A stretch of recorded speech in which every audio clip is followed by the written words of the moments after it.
दिल्ली शराब घोटाले से जुड़ी न्यू एक्साइज पॉलिसी घोटाले में गिरफ्तार सीएम अरविंद केजरीवाल की आज ईडी रिमांड खत्म हो रही है। आज सुबह 11:30 बजे ईडी केजरीवाल को दिल्ली की राउज एवेन्यू कोर्ट में पेश करने वाली है, जहां उनकी रिमांड बढ़ाने या फिर जुडिशियल कस्टडी में भेजे जाने की सुनवाई होगी। ईडी कोर्ट में लगातार बता रही है कि केजरीवाल जांच में सहयोग नहीं कर रहे हैं, वो ईडी ऑफिसर्स के सवालों का सही से जवाब नहीं दे रहे हैं और पिछली सुनवाई में अरविंद केजरीवाल ने अपनी दलीलें खुद रखी थी। अब देखना है कि आज वो क्या करते हैं।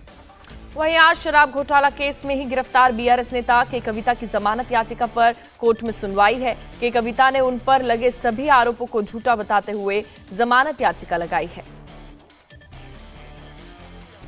तो शराब घोटाले में केजरीवाल की गिरफ्तारी के बाद बीजेपी लगातार उनके इस्तीफे की मांग कर रही है। वहीं आम आदमी पार्टी बार बार कह रही है कि केजरीवाल अंदर रहे या बाहर मुख्यमंत्री रहेंगे।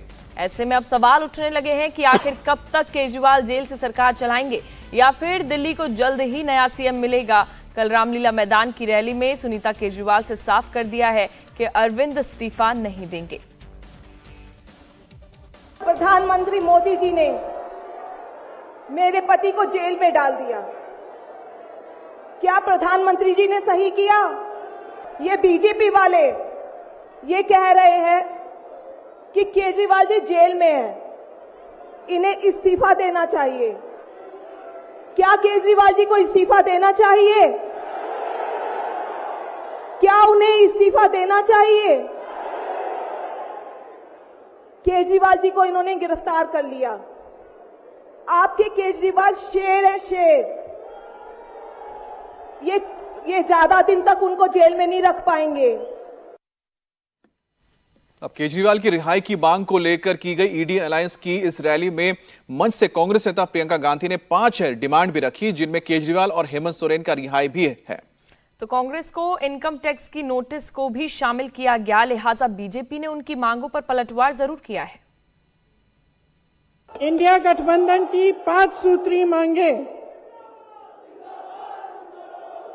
भारत के चुनाव आयोग को लोकसभा चुनावों में समान अवसर सुनिश्चित करना चाहिए।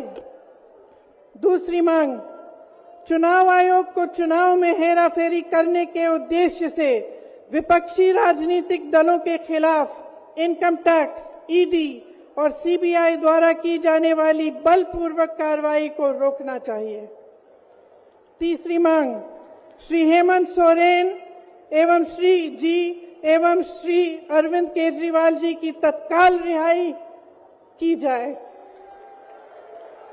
चौथी मांग, चुनाव के दौरान विपक्ष के राजनीतिक दलों का आर्थिक रूप से गला घोटने की जबरन कार्रवाई तुरंत बंद होनी चाहिए। पांचवी मांग, चुनावी बांड का उपयोग करके बीजेपी द्वारा बदले की भावना, जबरन वसूली और धन शोधन के आरोपों की जांच के लिए सुप्रीम कोर्ट की निगरानी में एक एसआईटी गठित हो जानी चाहिए। की गई जो प्रॉमिसेस है उसको पूरा नहीं कर पाते हैं तो देश की जनता से, देश के इंस्टीट्यूशन से डिमांड ही रखेंगे ये। और डिमांड करते करते क्या डिमांड रखी है? ये जो भी डिमांड रखी है, ये डिमांड लेकर आप कोर्ट में गए, केजरीवाल जी को रिहा करो, कोर्ट के पास डिमांड की, कोर्ट ने बोला नहीं कर सकते। मेरे अकाउंट तथाकथित रूप से फ्रीज हो गए। हाई कोर्ट ने 1 नहीं 2 नहीं 3 बार ऑर्डर दिया। एक 45 पेज का ऑर्डर दिया कि आपका अकाउंट फ्रीज नहीं, उस पर लीन है, आपने 520 करोड़ की अवैध ट्रांजैक्शन की है, उसका जवाब दीजिए। और आपको हर जगह पर ट्राइब्यूनल में, बाकी जगहों पर रिलीफ नहीं मिली, उसका मतलब यह है कि गलती आपकी है, पर फिर भी वो डिमांड कर रहे हैं। तो इसी खबर पर ज्यादा जानकारी के लिए भास्कर मिश्रा आम आदमी पार्टी दफ्तर से सीधा जुड़ गए, साथ ही अतुल भाटिया ईडी दफ्तर से जुड़ गए। अतुल, आज अरविंद केजरीवाल की ईडी रिमांड खत्म हो रही है, क्या लगता है अरविंद केजरीवाल को राहत मिलेगी? देखिए पूजा, जो पीएमएलए का मामला होता है उसमें जांच एजेंसी को 14 दिन तक का रिमांड मिल सकता है। 10 दिन का रिमांड अब तक जो जांच एजेंसी एनफोर्समेंट डायरेक्टरेट है उसको कोर्ट दे चुकी है। 6 दिन एक बार रिमांड मिला था और 4 दिन का रिमांड बाद में मिला था। और आज 11:30 बजे जो कोर्ट का ऑर्डर था, 11:30 बजे दिल्ली के मुख्यमंत्री अरविंद केजरीवाल को आज राउस एवेन्यू कोर्ट में पेश करना है। देखने वाली बात यह होगी कि क्या ईडी आगे रिमांड बढ़ाने की मांग कोर्ट से करेगी, जिसकी संभावनाएं हालांकि कम लग रही है। लेकिन यहां पर सबसे अहम देखने वाली बात यह है कि जो दिल्ली जज बोर्ड घोटाला है उसमें भी जो जो ईडी है वो सम्मन अरविंद केजरीवाल को कर चुकी थी, एक सम्मन दे चुकी थी। बाकायदा 3 दिन पहले इसके अंदर पहली चार्जशीट भी जो ईडी है वो राउस एवेन्यू कोर्ट में दाखिल कर चुकी है। तो ये देखने वाली बात होगी कि क्या दिल्ली जल बोर्ड घोटाले के अंदर भी ईडी जो है वो दिल्ली के मुख्यमंत्री अरविंद केजरीवाल को गिरफ्तार करती है, कोर्ट में क्या कहती है। इसके अलावा क्योंकि जो पूरा जो दिल्ली का आबकारी घोटाला है उसकी जो क्रिमिनल पूरी कॉन्स्पिरेसी है वो सीबीआई देख रही थी, तो पहले भी यह बात कही जा रही थी कि सीबीआई इस मामले के अंदर अरविंद केजरीवाल को गिरफ्तार कर सकती है, क्योंकि आपको याद होगा कि जो मनीष सिसोदिया डिप्टी सीएम रहे हैं दिल्ली के, उनकी गिरफ्तारी दिल्ली आबकारी घोटाले के अंदर पहले सीबीआई ने की थी और बाद में इसके बाद ईडी ने मनीष सिसोदिया को गिरफ्तार किया था। चौथा जो कोर्ट के अंदर स्टेप हो सकता है वो ये है कि कोई भी जांच एजेंसी रिमांड नहीं मांगे और जो मुख्यमंत्री अरविंद केजरीवाल है उनको जेल भेज दिया जाए और उसमें यह कहा जाए, जांच एजेंसी ये बोले कि उनको कोई भी छूट नहीं मिलनी चाहिए, क्योंकि अगर वो बाहर आते हैं तो वो सबूतों से छेड़छाड़ कर सकते हैं, बहुत ही प्रभावशाली व्यक्ति है, इसलिए उनको जेल भेज दिया जाए। तो ये सभी ऑप्शन है, लेकिन कोर्ट के अंदर क्या होता है, क्योंकि 11:30 बजे पेश करना है कोर्ट के अंदर ईडी को, और लगभग ये माना जा रहा है कि 11 बजे या 11:45 बजे के करीब ईडी जो है वो ईडी हेडक्वार्टर से निकलेगी और राउस एवेन्यू कोर्ट में पेश किया जाएगा। 4 फोन ईडी ने जब्त किए थे जब मुख्यमंत्री अरविंद केजरीवाल के घर पर रेड की थी। 1 फोन सुनीता केजरीवाल का था, 2 फोन जो थे वो मुख्यमंत्री अरविंद केजरीवाल के स्टाफ के थे और जो चौथा फोन था वो खुद मुख्यमंत्री अरविंद केजरीवाल का था। जो सुनीता केजरीवाल का फोन है और इसके अलावा जो 2 स्टाफ के फोन थे, उन तीनों फोन को जो ईडी है वो रिट्रीव कर चुकी है। लेकिन जो चौथा फोन जो खुद मुख्यमंत्री अरविंद केजरीवाल का आईफोन है, उसका पासवर्ड मुख्यमंत्री ने अब तक नहीं दिया है, बाकायदा एप्पल को ईडी ने लिखा, लेकिन ईडी ने जो एप्पल है उसने भी ये बात ईडी को कही कि जब तक पासवर्ड नहीं होगा उस फोन को रिट्रीव नहीं किया जा सकता। तो ये अब देखने वाली बात ये होगी कि कोर्ट के अंदर ईडी किस तरीके की बात रखती है, क्योंकि तमाम सबूत जो अब तक की इन्वेस्टिगेशन में सामने आए हैं वो तमाम तथ्य जो है वो ईडी कोर्ट के अंदर रखेगी। उसके बाद कोर्ट क्या फैसला लेता है ये। अतुल, आपने ईडी का एक पक्ष रखा है कि आखिरकार अब तक जो कार्रवाई हुई है, जो तहकीकात हुई, जो पूछताछ हुई, उसमें क्या निकल कर आया, लेकिन आप कह रहे हैं कि फोन पे जो मामला है आकर अब अटक गया है। हमारे साथ भास्कर भी है। भास्कर, पिछली बार देखा गया था कि जो पैरवी कर रहे थे खुद आम आदमी पार्टी, आपके कहें कि उनके जो मुखिया हैं अरविंद केजरीवाल खुद ही कर रहे थे पैरवी, लेकिन अब जब आज सुनवाई होगी, क्या आम आदमी पार्टी की ओर से किसी को अपॉइंट किया गया है, अरविंद केजरीवाल की ओर से किसी को अपॉइंट किया गया है जो लीगली आज पक्ष रखेंगे अरविंद केजरीवाल का, या एक बार फिर से हम देखेंगे कि वो खुद ही अपना पक्ष रख रहे हैं? देखिए, लास्ट टाइम सुनवाई के दौरान अरविंद केजरीवाल अपना पक्ष खुद रख रहे थे और इसकी घोषणा एक दिन पहले कर दी गई थी कि बड़ा खुलासा करेंगे, लिहाजा वो खुद आए और सिलसिलेवार ढंग से उन्होंने बताया कि क्यों उनको गिरफ्तार किया गया है, किस आधार पे किया गया है और इस पॉलिसी में जो घोटाले का आरोप है इसका फायदा किसको मिल रहा है। तो मुझे नहीं लगता कि अरविंद केजरीवाल फिर से उसी तरह की बात दोहराएंगे। अब जो कानूनी पक्ष है इसका, उनके जो वकील हैं वो लोग कोर्ट में रखेंगे। राहत की बहुत ज्यादा उम्मीद नहीं है। पीएमएलए मामले में एक बार गिरफ्तारी हो जाए तो बहुत ज्यादा आसान नहीं होता है।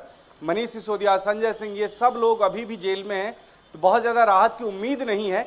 लेकिन जहां तक पक्ष रखने की बात है तो निश्चित रूप से जो उनके वकील हैं उन्हीं के द्वारा रखा जाएगा। आज पार्टी या सीएम के दफ्तर से, उनके ऑफिस से ऐसी कोई जानकारी नहीं दी गई है कि अरविंद केजरीवाल आज खुद अपना पक्ष रखेंगे। पिछली बार बात ये थी कि इस पूरे प्रकरण में वो ये बताना चाह रहे थे कि ये राजनीतिक रूप से प्रेरित है ये पूरा मामला और उनको शिकार बनाया जा रहा है। इस घोटाले का पैसा कहीं और जा रहा था और उनके नाम पे केस हो गया है, ये साबित करने की उनकी कोशिश थी। और पार्टी को ये पता है कि अरविंद केजरीवाल बहुत अच्छे कम्युनिकेटर हैं, वो अगर बोलते हैं तो उस बात का उसका असर होता है, न सिर्फ कोर्ट में बल्कि कोर्ट के बाहर। जिस तरह से उन बातों को रखा गया है, पार्टी 2, 3, 4 दिन पहले से इस बात को कह रही थी, लेकिन अरविंद केजरीवाल ने जो कोर्ट में बोला उसका कुछ और असर हुआ था। तो इसलिए अरविंद केजरीवाल ने वो एक मंच चुना था जहां सरकारी रिकॉर्ड में ये सारी बातें आ जाए। लेकिन आज ऐसी कोई जानकारी नहीं है कि अरविंद केजरीवाल फिर से इस तरह की कोई बात रखेंगे। उनके जो वकील हैं वही लोग अपना पक्ष रखेंगे। अच्छा अतुल, एक चीज ये बताइए कि आप जैसा बता रहे हैं कि इस वक्त जो फोन है वो उसको अभी तक पासवर्ड नहीं मिल पाया है, तो उनके पास क्या रास्ता बचता है ईडी के पास कि आगे वो क्या कर सकते हैं, क्योंकि उसके बिना ये केस तो आगे बढ़ेगा नहीं? देखिए अमित, और भी काफी डिजिटल एविडेंस जो है वो एनफोर्समेंट डायरेक्टरेट के पास है।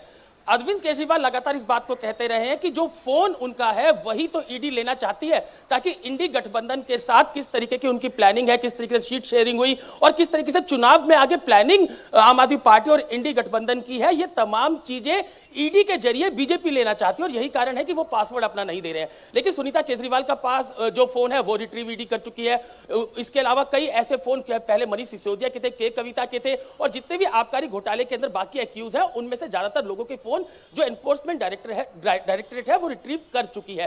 तो अभी जब मुख्यमंत्री पासवर्ड नहीं दे रहे हैं, निश्चित रूप से उनसे कोई जोर जबरदस्ती भी ऐसी नहीं की गई। खुद कोर्ट के अंदर जो एएसडी एसवी राजू है उन्होंने इस बात को बताया कि मुख्यमंत्री ने अपने जो आईफोन है उसका पासवर्ड नहीं दिया। बाकायदा एप्पल को जो है वो ईडी लिखती है कि कैसे इस फोन को खोला जा सकता है, तो एप्पल ने जवाब ये दिया कि जब तक पासवर्ड नहीं होगा तो ये खुलना मुश्किल है। तो और भी काफी ऑप्शंस ईडी के पास है, लेकिन ये सभी तथ्य आज कोर्ट के अंदर ईडी रखेगी, बताएगी कि अब तक की इन्वेस्टिगेशन में क्या आया है। मुख्यमंत्री अरविंद केजरीवाल से जब सवाल किए गए दिल्ली के आबकारी घोटाले के अंदर तो उन्होंने क्या जवाब दिया। अतुल, दिल्ली ये बात सामने आ रही है कि ईडी जब भी अरविंद केजरीवाल से जवाब पूछ रही है तो सही से जवाब देते हुए नजर नहीं आ रहे अरविंद केजरीवाल, तो फिर ये सिलसिला कब तक चलेगा?